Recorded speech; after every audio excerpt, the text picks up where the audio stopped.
Welcome to another edition of the Inspired Stories podcast, where leaders share their experiences so we can learn from their successes and be inspired by how they've overcome adversity. My name is Anthony Codispoti, and today's guest is Karl Schledwitz, Chairman and CEO of Monogram Foods. Founded in 2004, Monogram Foods is a Memphis-based company dedicated to manufacturing high-quality protein snacks, corn dogs, pre-cooked bacon, and other ready-to-eat products. They focus on innovation and a people-first culture, aiming to deliver continuous growth for customers, team members, and communities. Under Karl's guidance, Monogram Foods expanded operations to 12 plants across 7 states, grew its workforce to over 4,000 employees, and reached a run rate of more than $1 billion in annual revenue. In 2004, Karl co-founded Monogram with 5 employees and the purchase of 2 local brands from Sara Lee. Over the past 20 years, Monogram has enjoyed 30% compounded annual growth. Before co-founding Monogram, he gained extensive leadership experience in various entrepreneurial ventures. Karl has started 3 different companies that have made the Inc. 500 fastest growing private companies list. His commitment to strategic growth and employee well-being has helped garner recognition for Monogram as one of the fastest growing private companies in America. Now, before we get into all that good stuff, today's episode is brought to you by my company, Add Back Benefits Agency, where we offer very specific and unique employee benefits that are both great for your team and fiscally optimized for your bottom line. One recent client was able to add over $900 per employee per year in extra cash flow by implementing one of our innovative programs. Results vary for each company, and some organizations may not be eligible. To find out if your company qualifies, contact us today at addbackbenefits.com. Now back to our guest today, the co-founder and chairman of the board of Monogram Foods, Karl. I appreciate you making the time to share your story today. Glad to be on. All right. So before we talk about present day, I'd like to hear a little bit about your path before Monogram. Went to college, got a law degree, and a license to practice law all the way back in 1978. When did the entrepreneurial bug first bite you?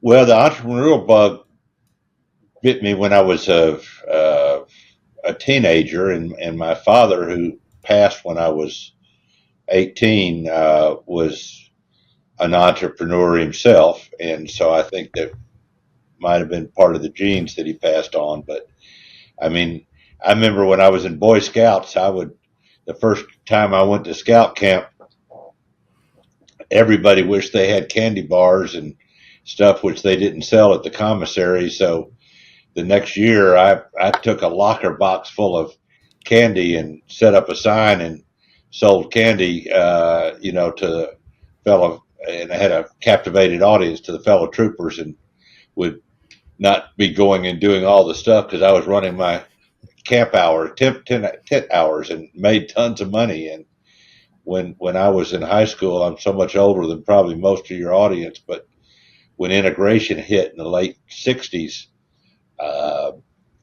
public schools here in Memphis, they stopped allowing schools to have sponsored proms and homecomings, and obviously the fear was that my God, a black man might dance with a white woman or vice versa. So they just banned having school-sponsored dances. So a friend of mine and I, a woman classmate, we started a company, and we would go to the schools and independently, obviously, not with school sanctions, and we would throw school dances and homecomings and charge admissions and made money, and both she and I paid our first year of college from the money we made for 2 years running proms and dances and stuff for other schools, including our own. So I've been an entrepreneur a long time. I worked through college and through law school. Not so much for entrepreneurial, but I worked full time through both. Because as I said earlier, my father passed when I was a freshman in college, so part of it was out of necessity. But so that's interesting. Always been an entrepreneur. You spot you spot an opportunity and you go for it. Right. People who wanted candy bars, you brought candy bars the next year. That's right. There are high school kids who still want dances. You guys put on the dances and you charge admission. Did you get any blowback from the school or the community in setting those up? Yes, we were a little aggressive at the time. Liquor by the drink was had just come into passage, and it was the legal age at that time was 18, and so we made more money on our bars than we did admissions, and I don't think there was a lot of checking IDs at the time. So the blowback was really from parents receiving their kids coming home inebriated. So that was how we got through that without any liability is amazing. But I guess all the statutes have run for 50 years. So we're free to talk about it now. Exactly. Okay. Okay. So when did you start? I'm going to call it sort of your first big boy business post college, or maybe it was even during college. No, it would have been post college. I worked full time through law school. I actually ran political campaigns and worked in presidential campaigns and statewide campaigns, and I did that for a few years, including my first year out of law school. And then I started a law practice and didn't really ever want to be a lawyer, but didn't know what else to do. And so I started in my law practice syndicating properties because I didn't have any money, and I didn't have any credit, but I would see a piece of property and I would go get 10 people to put up 1,000 a piece or 2,000 a piece and syndicate it and manage it. So I started doing real estate deals, which I still to this day do. And I actually found a niche that is really kind of the basis of what we built Monogram on 30 years later, which is I would go to the banks and deal with their troubled loans. It's funny how banks have a department that they call special assets, and special assets are troubled loans, and would try to identify workout situations where I could come and take over a troubled loan and work it out. So I started doing that contemporaneous with my law practice. And those were specifically for real estate, or was it to take over like an entire business? Well, both. I did better on real estate. I took over a couple of convenience stores one time, a liquor store one time, a beer distributorship, most of which didn't work, to be candid. But later on, I just laser focused on real estate. But in the beginning, I did a plethora of stuff. The banks will give away problems. The issue is, can you solve the problems, which I didn't really have the operation experience to do what I was doing, and it bit me. And you said that this was something then that you sort of this idea that you relied on 30 years later to start Monogram. Were you buying distressed businesses at that point, or was that you're still sort of leveraging it to buy real estate that you used to set up the Monogram when we started Monogram 21 years ago, we were buying what we said somebody else's problems. And so we built the company the first 10 years buying underutilized assets, which in this case were manufacturing facilities that weren't full. So when I was raising money, I used my real estate background, and I remember I took a picture of a strip shopping center that was 2/3 vacant, all vacant signs up.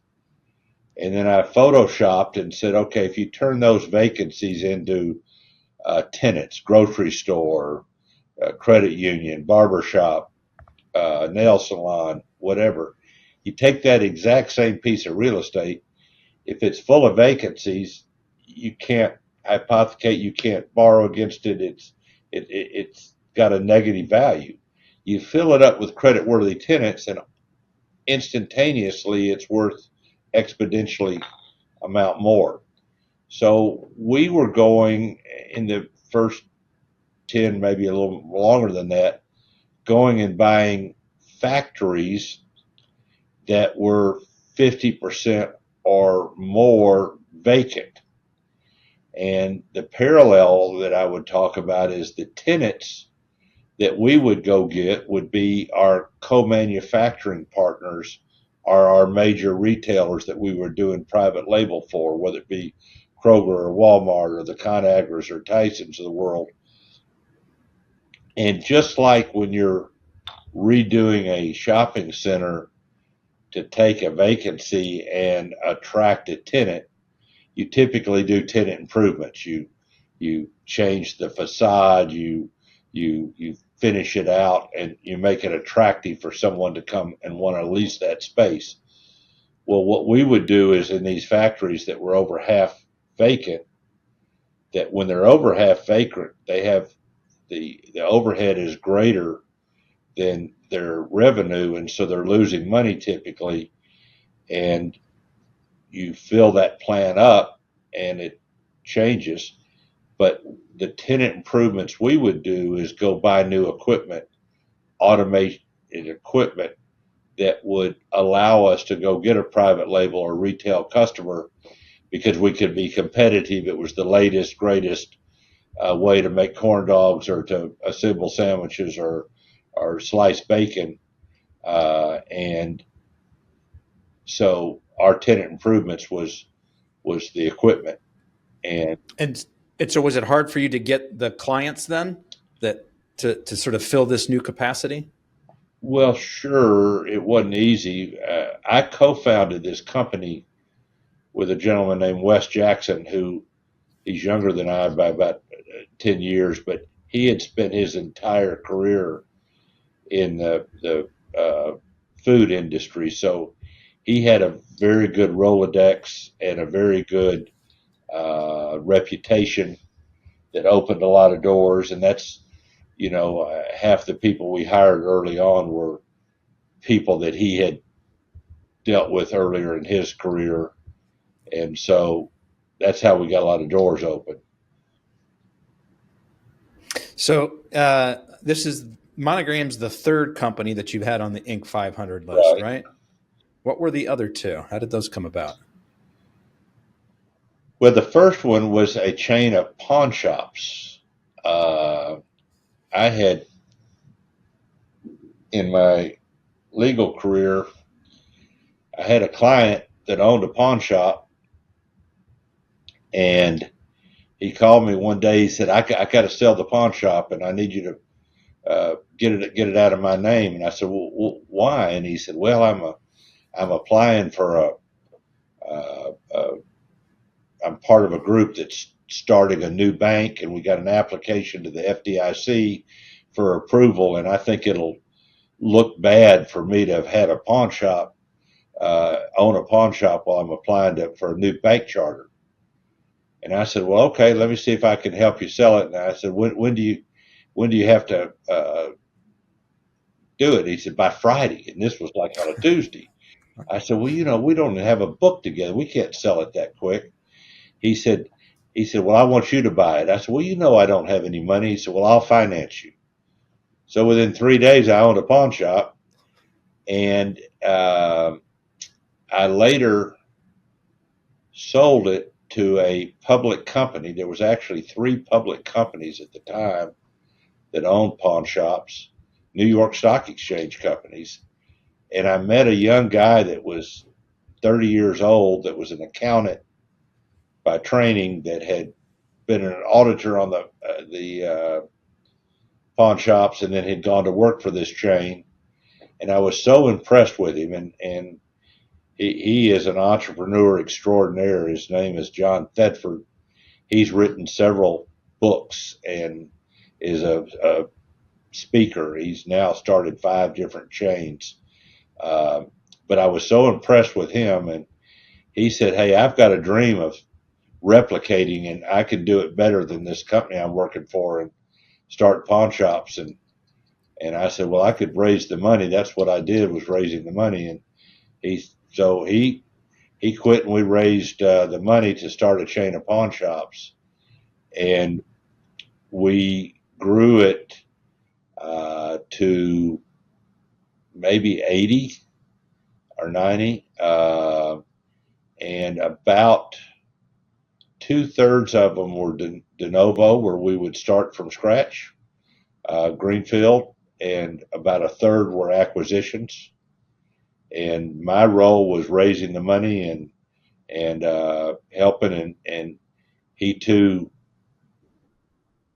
he was the operational guy, and had all the systems and knowledge. And um, I still talk to him regularly, and he's on his fifth. He has opened up and started over 500 pawn shop chains since then, and that would have been in 1981 when we started the first one. And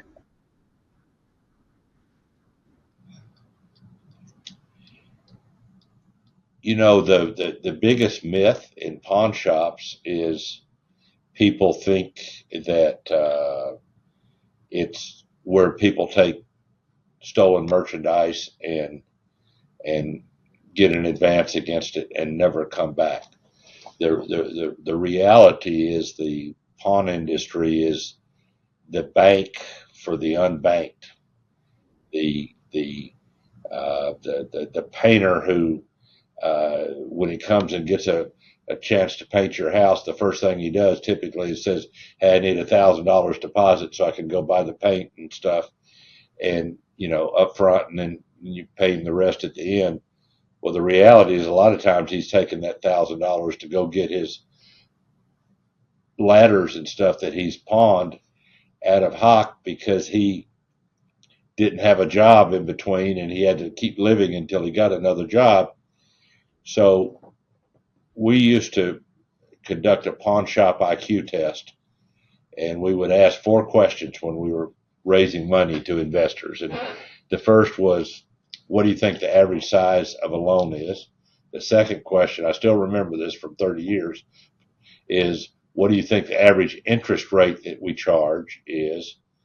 Third is, what percent of the merchandise do you think at a pawn shop gets identified as stolen? And fourth, what percent of the people come back and pay off the loans? So, Mr. Podcaster here, I'm going to ask you, what do you think the answer to that question is? What do you think the average loan price is? How many loans are redeemed? How many people come back, pay them off? What's the interest rate? When we were raising money, we would go to investors, and we had 4 questions. We called it the pawn shop IQ test. What do you think the average loan in a pawn shop is? What do you think the average interest rate is? And what percent of the loans do you think are identified as stolen merchandise and redeemed by the police? And fourth, what percent of people do you think pay off the loans and come back and redeem their property? So, Okay, so I'm going to say the average loan value is $200. okay. Keep, I'm going to I'm going to say the average interest rate is 19%. The percent reported as stolen, I'm going to say, is 10%, and the percent that's actually paid off, I'm going to say, is 30%. all right. So, Anthony, How'd I do? you failed miserably, which is consistent with virtually everybody that took the test. Okay. So first, and some of this information is a little dated, but the average loan, you're pretty close. Back 30 years ago, it was 100. It probably is 150 or more now. Most everything in a pawn shop is electronics, TV, being a big part, or computers, or jewelry. And what surprises everybody is what's the interest rate and what's the redemption rate.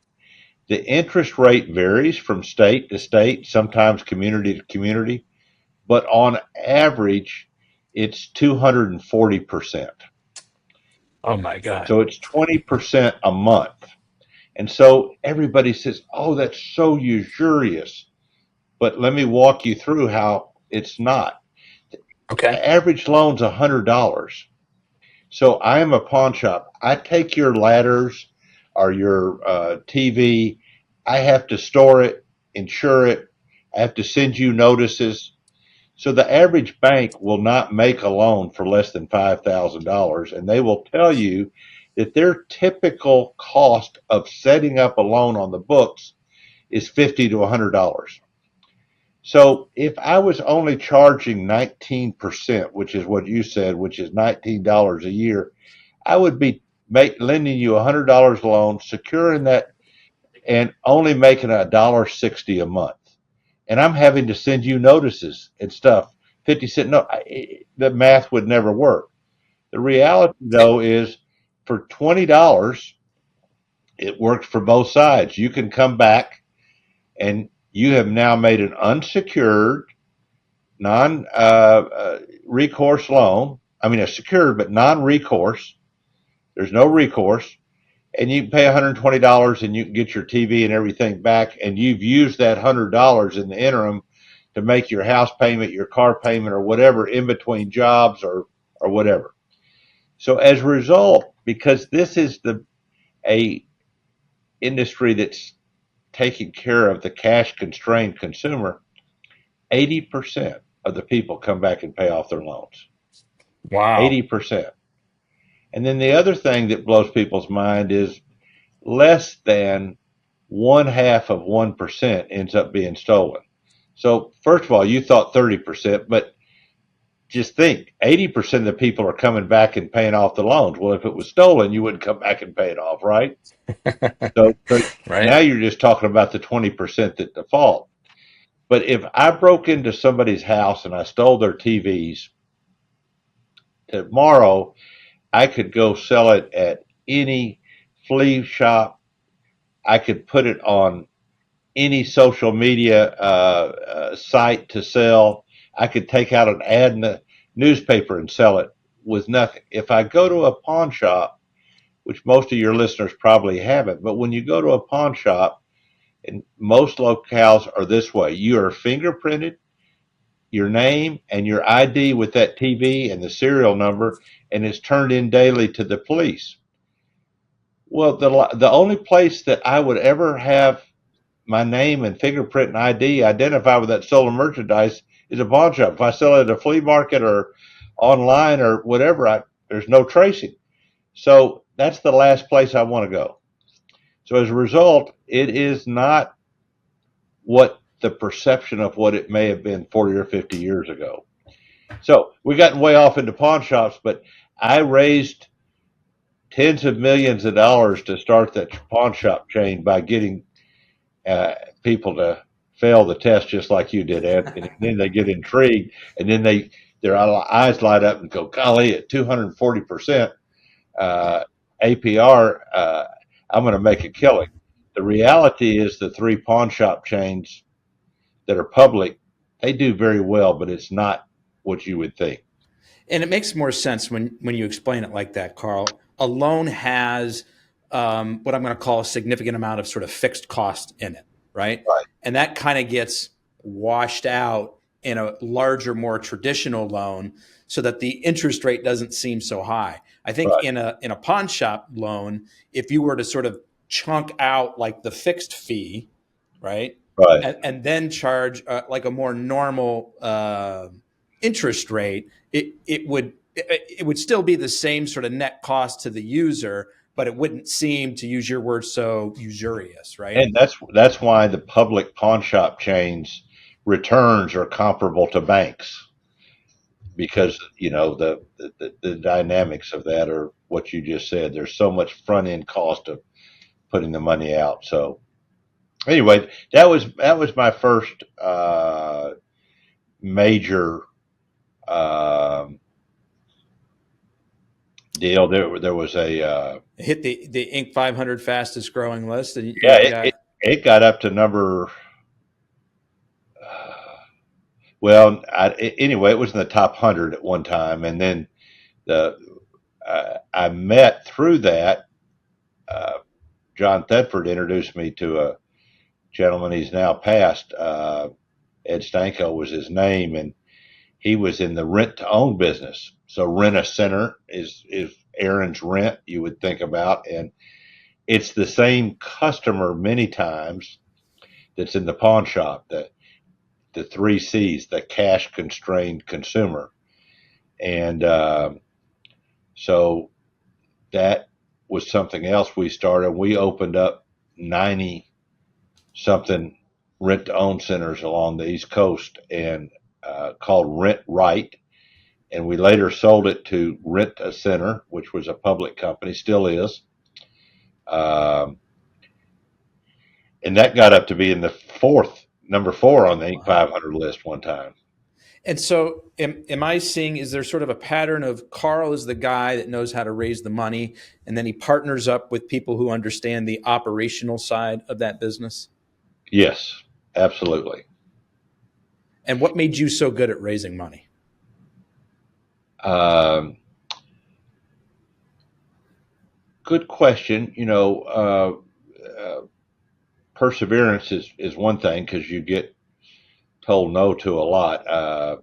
We used to have a joke in that when we were raising money for the rent for the value pawn in the beginning, uh, I think we raised $5 million, but we used to say we raised 80 million. The problem is we only collected five, because we would get so many commitments and then they wouldn't come through or whatever. So, you got to be persistent. Um, you'll hear this probably throughout this podcast.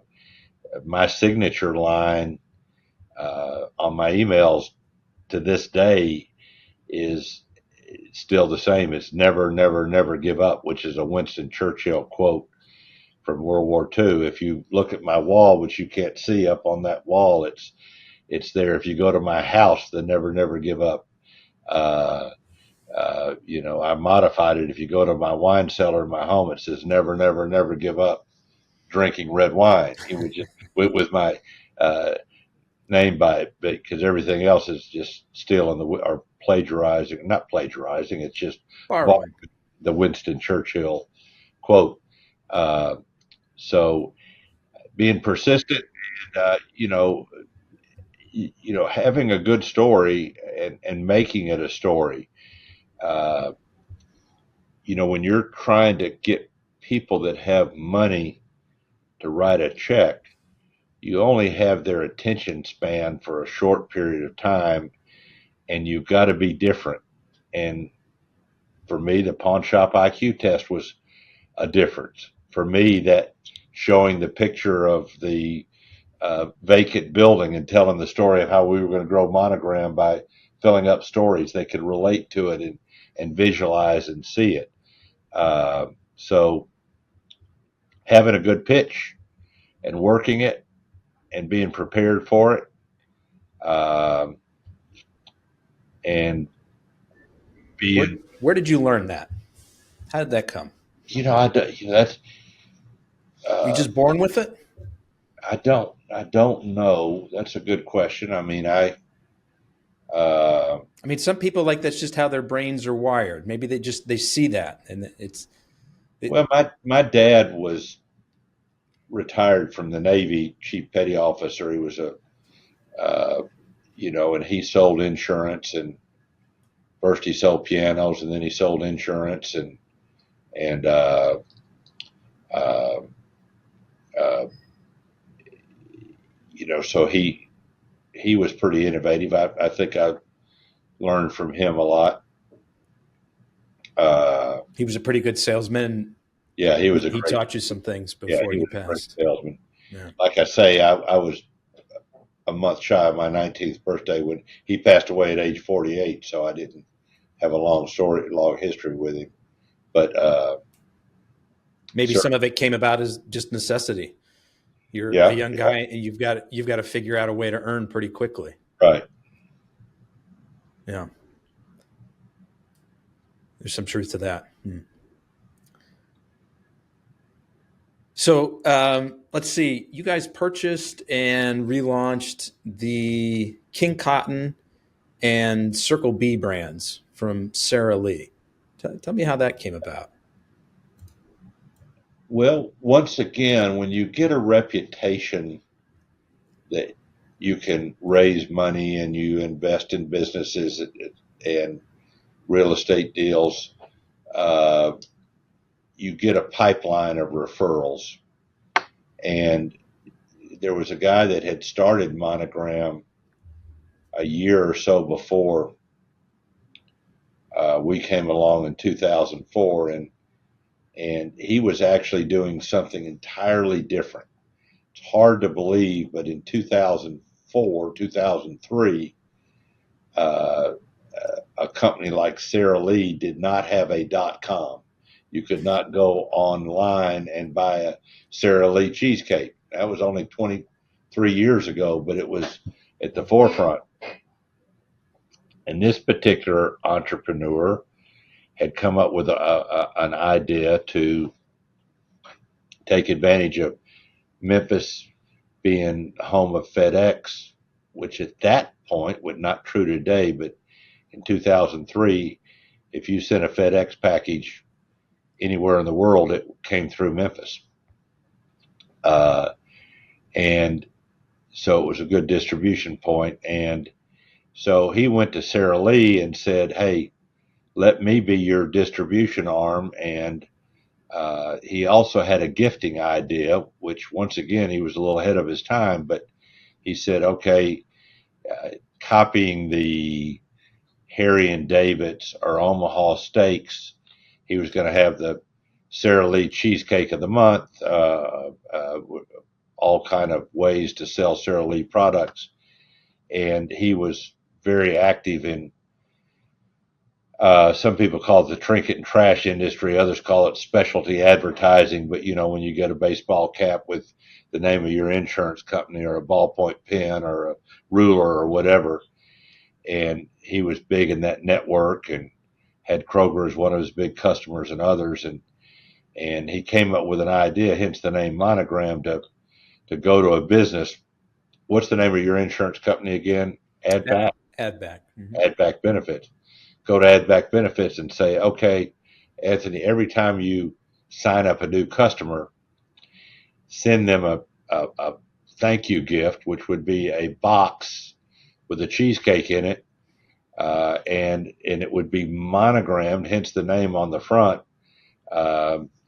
Dear Bill Smith car dealership, thank you for your business. Anthony Adback Benefits, and the box would be monogrammed, be shipped out of Memphis, FedEx. Next day, you get it, the business, and was going to get these specialty advertising people to have another thing to sell to their businesses beside ballpoint pens and baseball caps. But here's a thank you gift that you can send out every time you get a new business, or if you're Something a little more unusual, which creates more of an impact. Yeah, you can get every time somebody buys a house from you or gives a listing with you. And so he had gone to Sara Lee, and they were intrigued, and they had lent him some money to get this business up and going because they saw the benefit of it. And he never could raise money. So he came to me, and I lent him a little money while I had an option to buy it. And I met Wes Jackson, my co-founder, and I thought he was the sharpest guy I'd ever met as an operations guy. Coincidentally, his wife was from Memphis. He grew up in West Tennessee. He was living in Cincinnati, where Sara Lee's meat headquarters were at the time, and he too had an entrepreneurial bent. And I said, well, I'm thinking about taking over this little company. He said, well, I don't know if all that stuff will work, but I will tell you, Sara Lee is getting out of the regional brand business, and they've got two brands that I used to run in Memphis, Circle B and King, called King Cotton at the time, and you could buy them on very reasonably, and I could come down and run them. And once again, I found my operator, and so I went and raised the money to buy these. They weren't troubled assets, but they were heavily discounted. They were off strategy for Sara Lee. They only wanted to do national brands, Jimmy Dean's and ballparks, and so they were getting rid of their regional brands, and so it was off strategy for them. Bought them at a discount. We started with 5 employees. We gave all of the gifting ideas we didn't take. Larry Malone kept that. None of that worked for under his. It's hard to do customized things like that, especially food at any sort of volume, I would imagine. Right. So now you guys had a different strategy. You had these brands that had some regional sway. Right. Hey, let's put those into the production pipeline, use Wes's operational expertise, and see what we can do. And then the next year, I met the Sara Lee people from buying that was in their disposition, the equivalent of their special assets. And they had a factory in Chandler, Minnesota, that they had bought 4 years earlier, intending to turn it around and get in the meat snack category. And they had paid $25 million for it. They were losing money. They had changed their minds. It's a little side note. It's got a little bit of interest, but they were going to roll out Jimmy Dean's jerky, and they thought that was a good category. That's what they bought the plant for, and it was going to become a Jimmy Dean's jerky plant. And they did some focus groups and studies, and they decided instead of putting Jimmy Dean in jerky, they would put him in the breakfast category on steroids. They had already had the Jimmy Dean sausage, but they decided we're going to make him all breakfast, and we're going to try to own the breakfast category. And by golly, they did. You know, you see all the Jimmy Dean egg products, and and to this day, Jimmy Dean sandwiches and et cetera. And so now they had bought this plant that they didn't have a use for. It's losing money. So we bought it from them. Once again, the plant was less than half empty. It had 110 employees in it. This is 2006. We paid $9 million for it.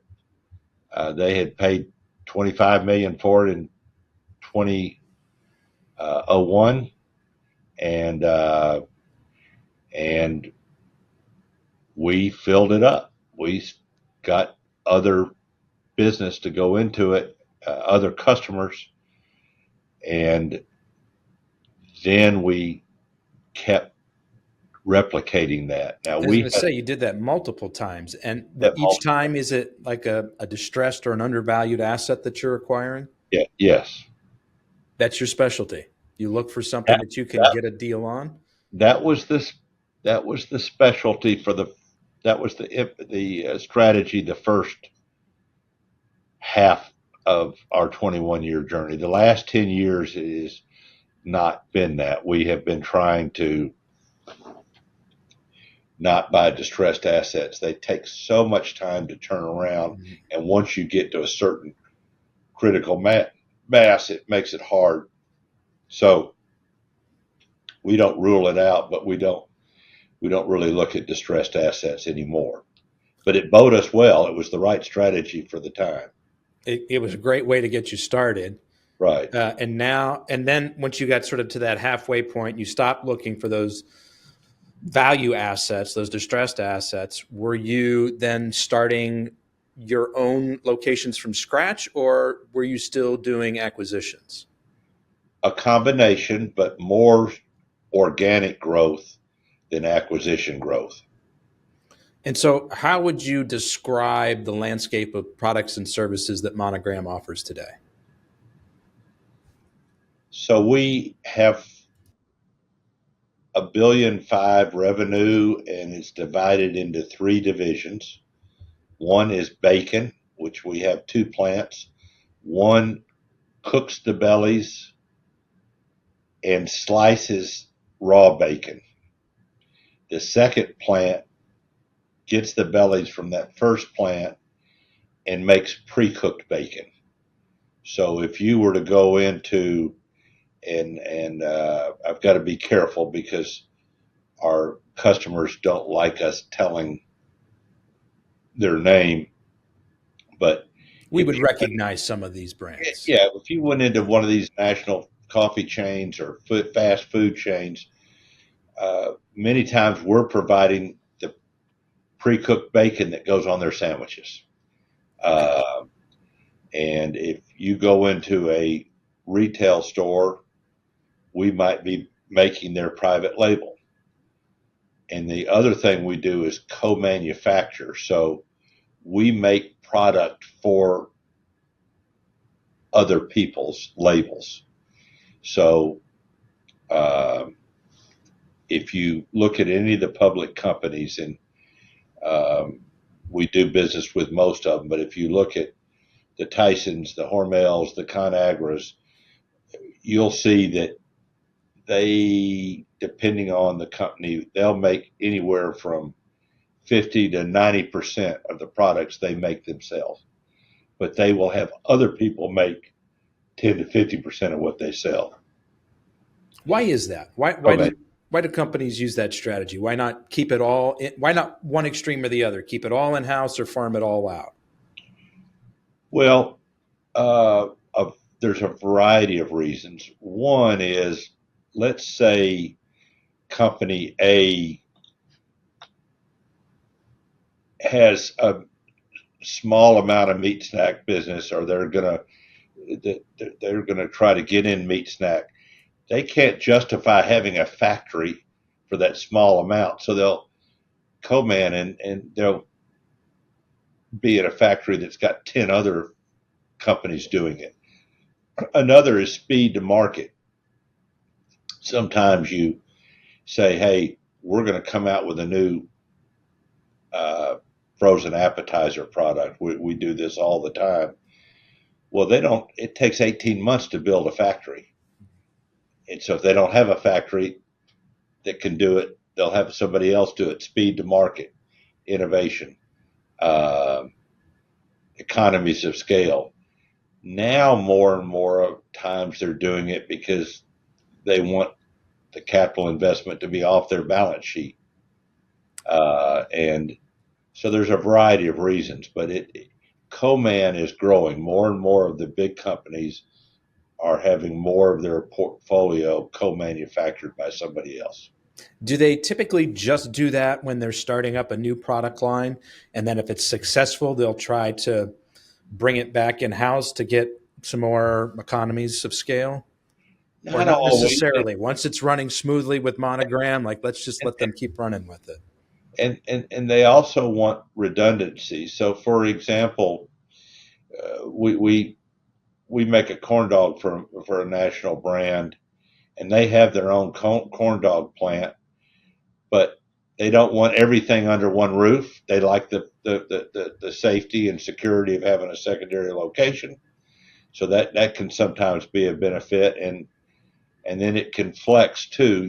So if you are running promotions and you've got more demand than your factory can handle, having a secondary location that can flex can be a benefit. And so there's a lot of reasons. Yeah, that makes sense. Karl, what is it that you guys are doing so well? I mean, obviously, there are other companies out there that provide similar services. What sets you guys apart? You hear this so many times it can become cliche or trite or whatever, but I truly believe that culture is our secret sauce. We have a never give up attitude. We try to put the customer first. We try to have a reputation that of doing what we say. We call it candor done right, a kind of Southern colloquialism of and so we when we get with a customer, we grow with that customer we got a great track record because they get comfortable with us. They can depend on us to do what we say.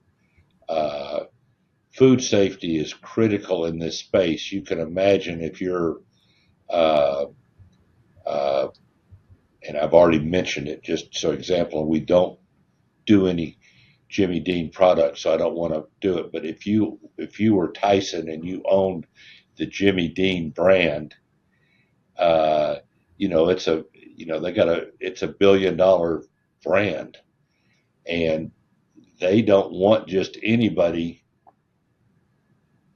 touching They that don't want brand. their name associated with some sort of a listeria outbreak, for Correct, example. correctly. So food safety is critical, and food quality is right up there as well, and dependability, and so there's just, you got to build a reputation up, and so So with so many employees, I mean, you've got a few thousand employees spread across several different right. locations.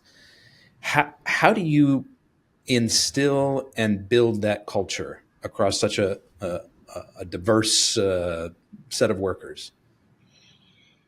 Yeah, so it's something that's an everyday project. You start with communications, and you got to have constant communications, and you got to have an air of transparency. Your team members need to believe what you say, and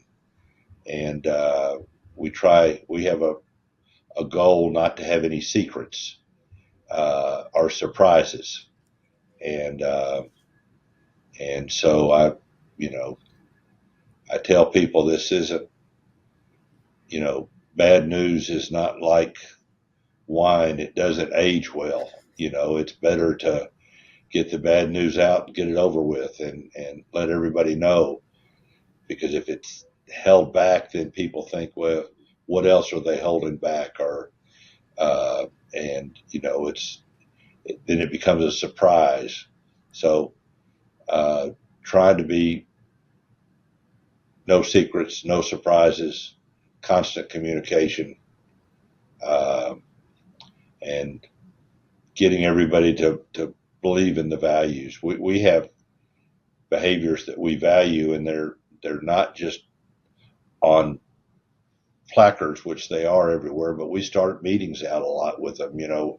Uh, one of my initial shareholders, still is one of my largest shareholders, started the company. Pitt Hyde started the company AutoZone, and he had his grandfather had actually started a food distribution company, and called Malone and Hyde. It was the second largest in the country or the world, and they uh, asked Pitt. He was an original, still around. Mr. Hyde is, and he was a founding initial board member of Sam's and Walmart's. And later, when Walmart started getting in the food business, in the beginning there wasn't food in Walmart stores. Pitt Hyde had to resign because now he's a competitor, and he looked at what Sam had done, and gladly in his book said, I copied his ideas, which started AutoZone. Because if you go back 30 years, the auto repairs and the auto parts stores were all mom and pops, and it was a very fragmented industry, just like the pawn shop was a very fragmented industry, and few chains came in. Well, the auto parts was a very fragmented industry, and he wanted to streamline it. Well, he took all of the learnings that he had from Sam's, and including the wearing the uniforms, having the pledge, and having the charge in the morning meetings, and so he borrowed all of that, and I've tried to borrow that from him, and AutoZone. And you go to our offices here in Memphis, and we try not to ever call ourselves a headquarters. We call ourselves the support center. If you go to AutoZone's office building downtown Memphis, it's called the Store Support Center. They don't want to be thought of as the ivory tower or the headquarters where decisions are being made and shoved down into the stores around the country, or in our case, the plants around the country. We want them to think, hey, we're here to support you. We start our meetings out reminding everybody in the support center here that if it wasn't for the hardworking men and women working in much worse conditions in plants, temperate weather, or temperate temperatures, and that are doing manual labor, we wouldn't have a job. We're here to support them. And we want that mentality. Now, it doesn't always work that way, but you got to start that way. So it's constant, never ending. I like that. You see another company that has a culture that you want to emulate, and so you learn from them, right? You're not trying to recreate the wheel. What can we borrow? What lessons can we pull from there that we can institute for ourselves? Right. So I want to shift gears on you for a moment, Karl, and ask you about a serious challenge that you've overcome in your life, whether it's personal, professional, maybe a combination of the two. What was it? How'd you get through it? And what did you learn kind of coming out the other side? Well, I've had a lot. I would start when I was a freshman in college in 18, and my dad passed away, and my mom was not in the workforce, and I had a sister that had just graduated from college, and so I had to start working to pay for college and help my mom. And I learned a lot there in that quickly. And when I got out of law school in college, I'm once again older than most of your audience, but I was an anti-war protester in the Vietnam War. I've organized protests around the country and marched and more protests than you can shake a stick at. My hair was shoulder length, and I was a professional protester, is what some people would say. But I got involved in politics through that process, registering students to vote and getting involved in political campaigns and working with labor unions and the like, and continued that through law school and managed campaigns in law school and right after. And result of that, in 80, when I graduated from law school in 78, I managed a campaign for a year and then started my law practice a year later. And one of my first clients was a local congressman here.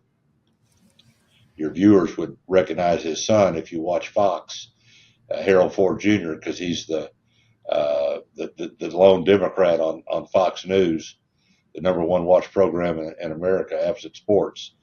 And his father was a very prominent congressman. He, Jr., obviously later succeeded him. And one of the campaigns I'd run was the Butcher campaign for governor, and he lost, and then later had his banks go under. And I was doing legal work for the banks. I was doing legal work for the congressman.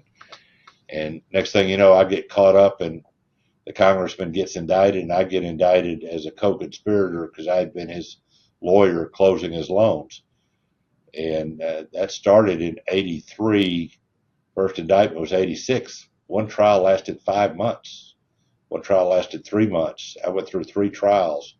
I was facing 110 years in prison. Wow.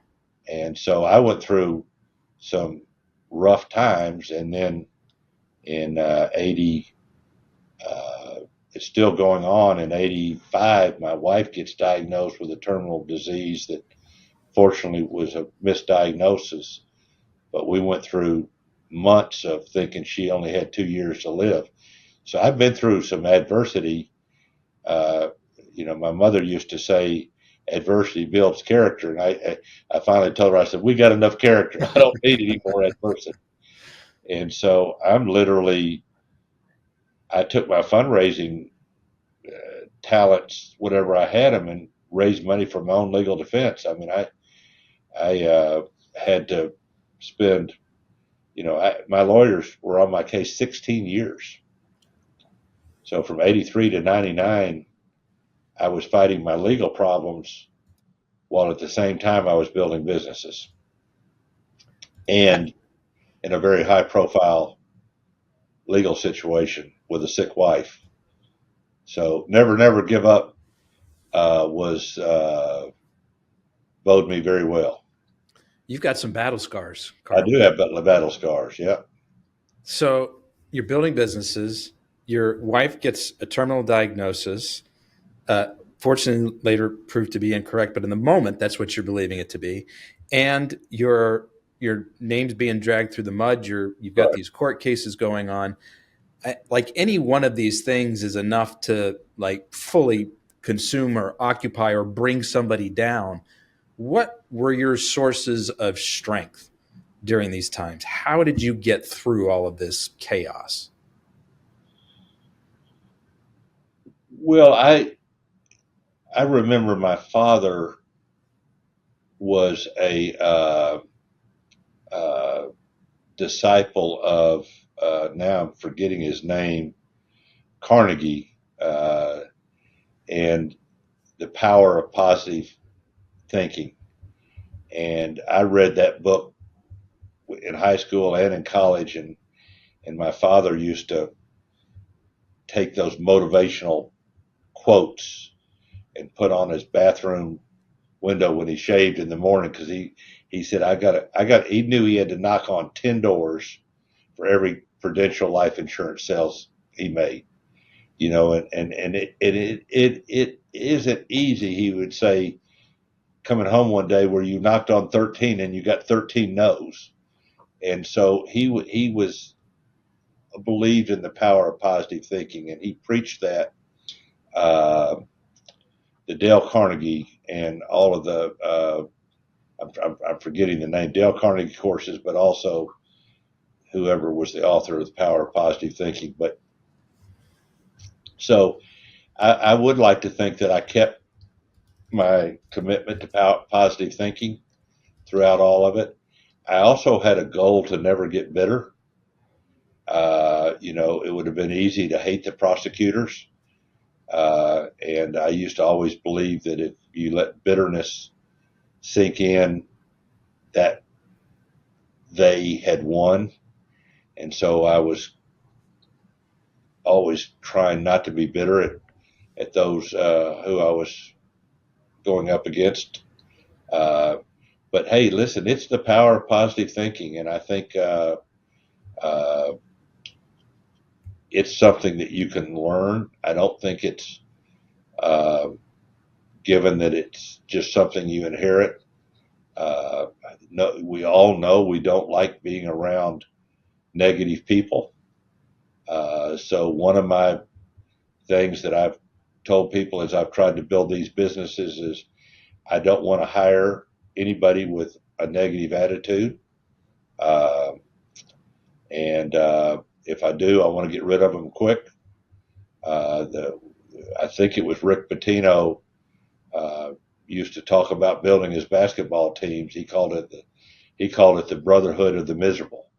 You know, if he got a basketball player with a bad attitude, it's like cancer; it grows, and so you got to cut it out. You've got to get rid of that person. Uh, so positive energy is one of the behaviors that we value at Monogram, and we say if we got somebody with a negative attitude, let's get rid of them. Norman Vincent Peale is the author. Thank you very much. I'm sorry. My father was a Norman Vincent Peale disciple, and I actually went to New York and heard him preach a couple of times because he had a church, and but I never heard him speak. But Norman Vincent Peale, thank you. And I love what you said there. The power of positive thinking, it can be learned. I think sometimes we fall into this trap of like, oh, I'm just naturally an ornery person. I'm naturally, pessimistic. And I'm stuck to be this way. That's how God made me. You can be naturally introverted. A lot of great leaders are introverts. Everybody is naturally, I think, can be an introvert or extrovert. I think it's harder for an introvert to learn how to be an extrovert. It's almost impossible for an extrovert to learn how to be an introvert. But to have a positive outlook, it can be universal. It doesn't matter whether you're an introvert or an extrovert. You control that, whether you wake up in the morning determined to try to have a good day. One of the Boy Scouts, which I was fortunate enough to grow up in Boy Scouts, is to do a good deed daily. And if you have that attitude, you can achieve it. Uh, Karl, I've just got one more question for you, but before I ask it, I want to do two things. First of all, everyone listening today, you love this show, you love this interview, you want more of it, go ahead and hit the follow or subscribe button on your favorite podcast app now. I'm also going to let you know the best way to get in touch with or follow Karl's story. Easy for me to say. We've got his website, which is monogramfoods.com. Anything else you want to point folks to, either as a way to get in touch with you, to get in touch with the company, to follow any of your brands or causes? No, I'm open. My email is Karl with a K, Karl, at monogramfoods.com. And I love telling the Monogram story. I'm very proud of it.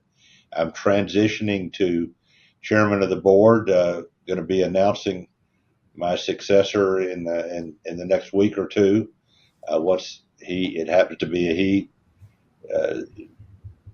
transitions out of where he's at now, and so I'll be spending a lot less time on the day to day. That process has already begun here at Monogram, but hey, you get a lot of pride of authorship when you start something, and I'm very proud. So always happy to share the story. That's great. Karl, last question for you.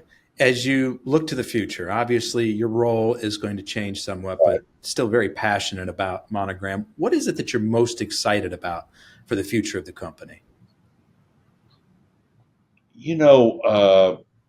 I'm really excited about continuing this legacy of giving back to the communities where we live and work, and being considered a great place to work. And I'm also excited about the money that the shareholders and team members that own the company are going to make.